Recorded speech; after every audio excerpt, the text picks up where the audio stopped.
Y una noticia que circuló en los últimos días tiene que ver con el cierre de colegios, muchos de ellos privados, y la versión que cuentan justamente las representantes de estas instituciones tiene que ver con no poder hacer frente a los costos. Todo un tema, ¿no? Porque además dicen que a la hora de buscar un nuevo establecimiento para poder redirigir las operaciones, no lo encuentran, o el precio o las cláusulas incluso de poder alquilarlos son realmente muy difíciles de poder cumplir. La mora es uno de los grandes problemas que están teniendo los colegios privados, como está viendo en las expensas, lo mismo está viendo en los colegios privados, y por parte de los padres recibir muchas más cuotas aparte de la cuota fija, ¿no? Muchos colegios que empiezan ahora a poner una cuota de enero, ¿no? Cuota de enero, claro, directamente, insólito. Aparte de la matrícula, ¿no? Una cuota de enero. Ya tenés la cuota de febrero siempre, donde no van,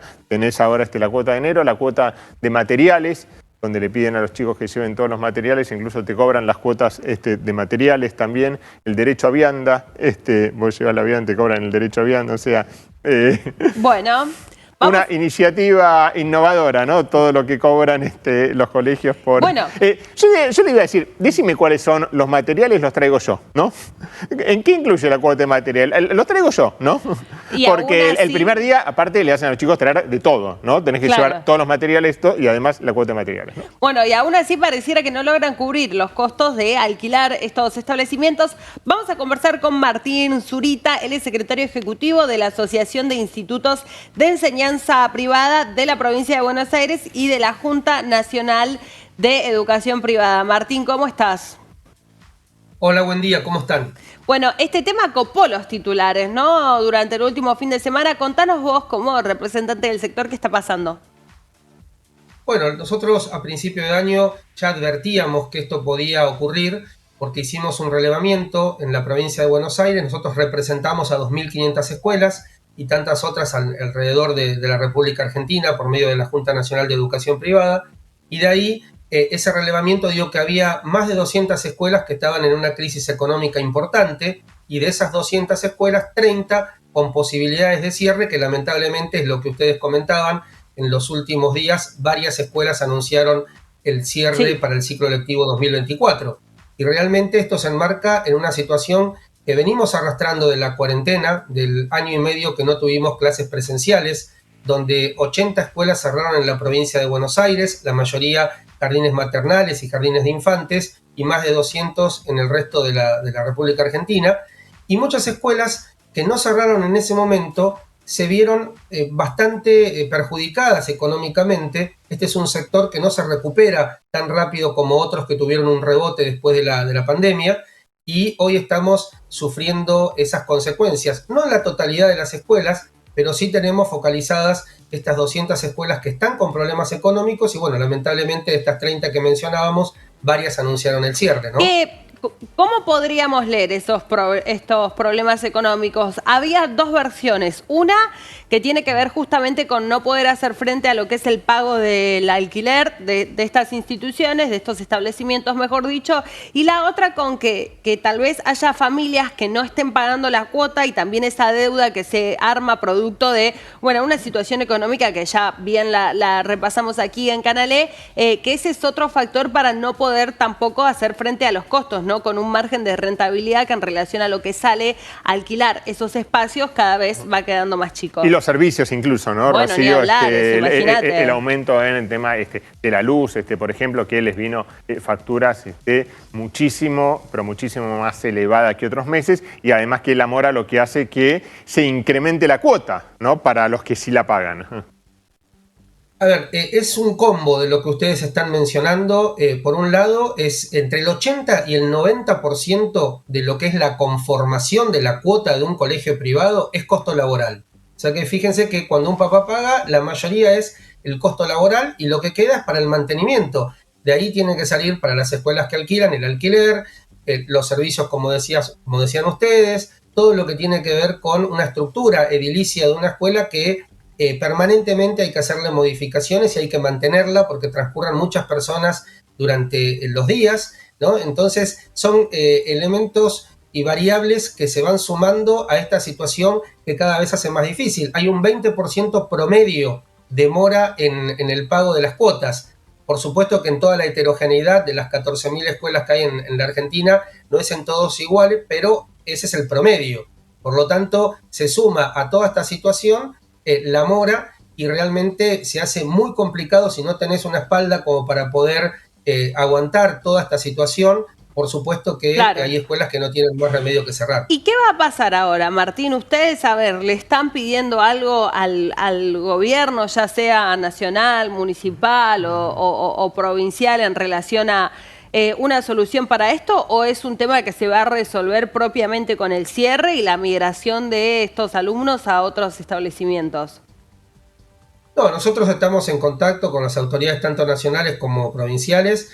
Específicamente en la provincia de Buenos Aires se han ayudado muchas escuelas, esto hay que decirlo, se han otorgado subvenciones a escuelas que estaban en situación crítica, pero piensen que en la provincia de Buenos Aires hay 6.300 escuelas privadas, de las cuales 2.000 no tienen ningún tipo de subvención ni ayuda.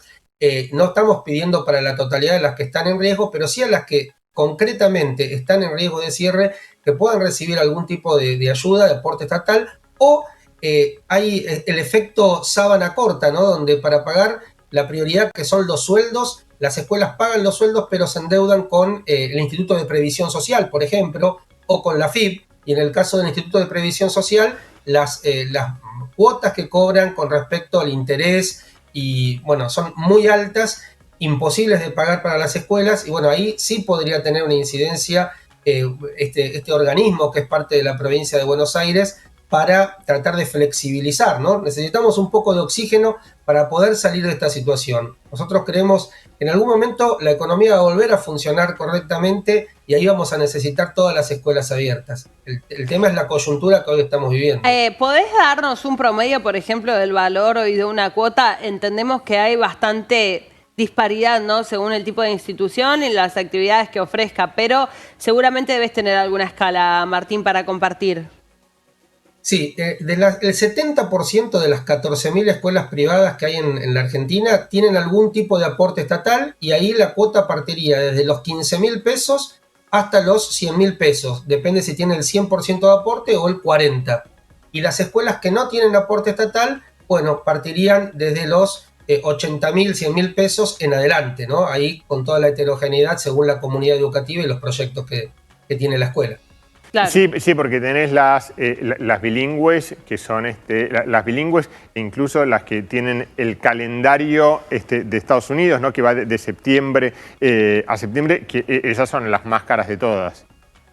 Sí, las escuelas de élite que reciben tienen estos proyectos bilingües, ¿no? De bachillerato internacional, etcétera, son una minoría, pero de alguna manera, fíjense que hay tres tipos de reclamos, ¿no? Estas escuelas ABC1, de algún modo, han tenido muchos problemas con la matriculación cuando hay una norma que obliga a las escuelas sin aporte estatal a presentar antes del 30 de septiembre cuál va a ser la cuota del año que viene.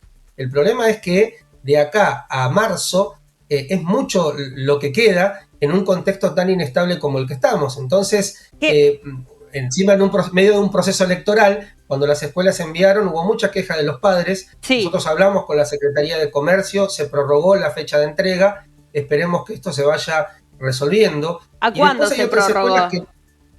Se prorrogó hasta el 18 de noviembre, realmente queríamos pedir un poquito más de tiempo, pero bueno, del 30 de septiembre al 18 de noviembre por lo menos ya vamos a pasar el proceso electoral, tal vez haya un poco más de certidumbre, pero es un tema que realmente nos intranquiliza, ¿no? Porque proponer algo para el año que viene ahora es muy complicado hacer esos números. Sin duda y para todos los sectores, Martín, pero según esta reglamentación, para que quede claro, sobre todo a quienes les sirvan la información, si tu hijo o tu familiar va a una escuela que no recibe ningún tipo de subsidio por parte del Estado Nacional, antes del año corriente, del año siguiente, perdón, tendrías que saber cuánto vas a pagar el próximo año, digamos. Exactamente. Y esos contratos educativos son los que la familia firma para el año que viene.